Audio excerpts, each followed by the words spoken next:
Hey everyone, how are you?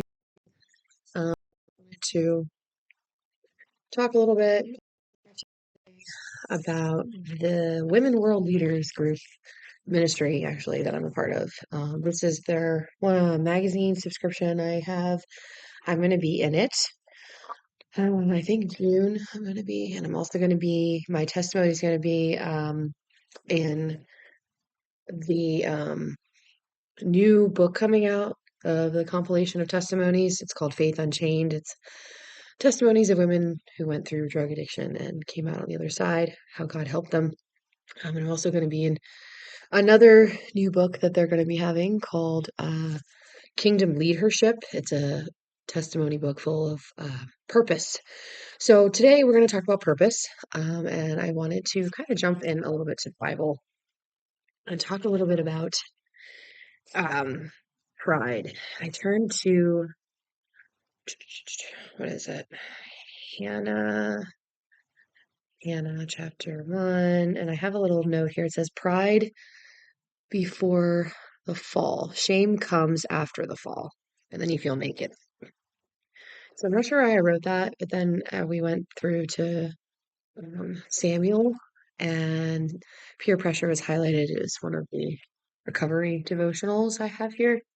And I just want to read a little bit of it today. We are all susceptible to negative influences of others. We get pushed into rush decisions by peer pressure and often find ourselves in trouble as a result. This weakness should alert us to a defect in our own life and our need for help.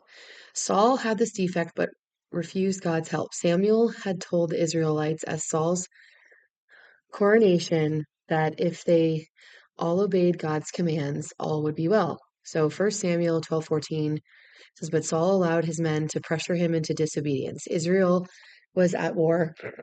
In the midst of the battle, it was customary to have a priest offer sacrifices. Samuel had promised Saul that he would come at an appointed time to do this. Saul waited for a while, but began to feel pressured because his troops were leaving him. He knew that it was against God's law for him to offer sacrifices, but he decided he couldn't wait no longer and did it himself. Just as Saul finished his sacrifices, Samuel arrived. How foolish, Samuel exclaimed. You have not kept the command the Lord your God gave you. Had you kept it, the Lord would have established your kingdom over Israel forever. But now your kingdom must end, for the Lord has sought out a man after his own heart. The Lord has already appointed him to be the leader of his people because you have not kept the Lord's command. 1 Samuel 13:13 through 14. Saul would suffer the consequences of his disobedience. If Saul had delayed his action just one more hour, he would have kept his kingdom. Our tendency to be unduly influenced by others' needs to be replaced with strength from God and faith in his plan. So, that all being said, I just think that we need to really trust in the Lord and not go in our own impulses. And I'm a lady of impulse. So when I get excited about something, I want to do it now. I don't want to wait. I don't want to hear from anybody, but what we really need to do is hear from the Lord and pray about it. And we need to wait on him and wait for his guidance. And however long he says wait, like you should wait. So, and that all boils down to, I want to connect that to purpose. And don't be in perfectionism. Like when you're in perfectionism and you have that spirit on you, it blocks you from your purpose. And I did that for years. I didn't know what I wanted. I knew I was good at anything I would ever try, but I didn't know what I wanted exactly. And I was trying to be perfect in every single area. Led me to drug addiction because I just wanted the freedom, which it gave me in my head, which was an illusion, which is why it wasn't sustainable because it was just making me sick and ill and crazy. So coming through all of that, I've been sober the last 3 years, 3 years, 2 months, and a couple days. I'll be 3 months or excuse me, 3 years and 2 months sober.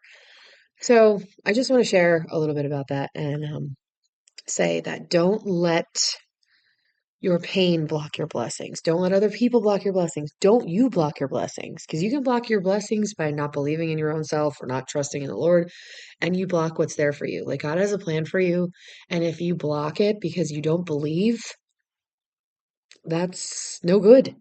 You have to believe it's attainable. You have to believe you can do things. You have to believe in the one who created you. You got to believe in the energies of the universe and that God set them in motion to help guide us. You can believe in whatever you want.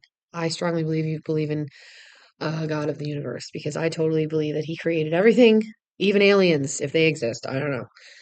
So it's all for a purpose. So find your purpose in your pain.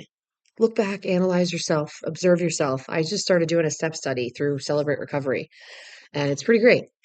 So discover yourself, look at yourself like an emotional scientist. That's how I like to say a lot.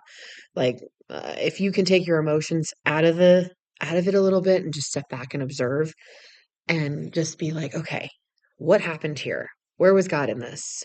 Is it true? Like, am I going to let this affect me? Am I going to relive it? Things and pain will rear their ugly head. They will. But you have to be strong enough to know that this was then and not now.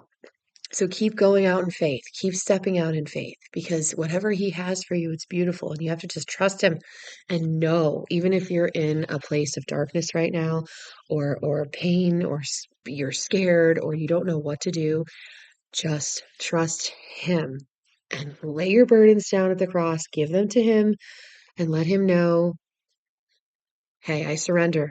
You got the wheel. And trust that. Or whatever you're believing in. Trust in your higher power. That's all I can say. So, in case anybody hasn't told you, I hope that you receive this with true love. I love all of you guys, and I'm so glad you decided to watch this video. Please like and subscribe. It helps me grow my channel, and I really appreciate all of you. All right, God bless you. Have a great day.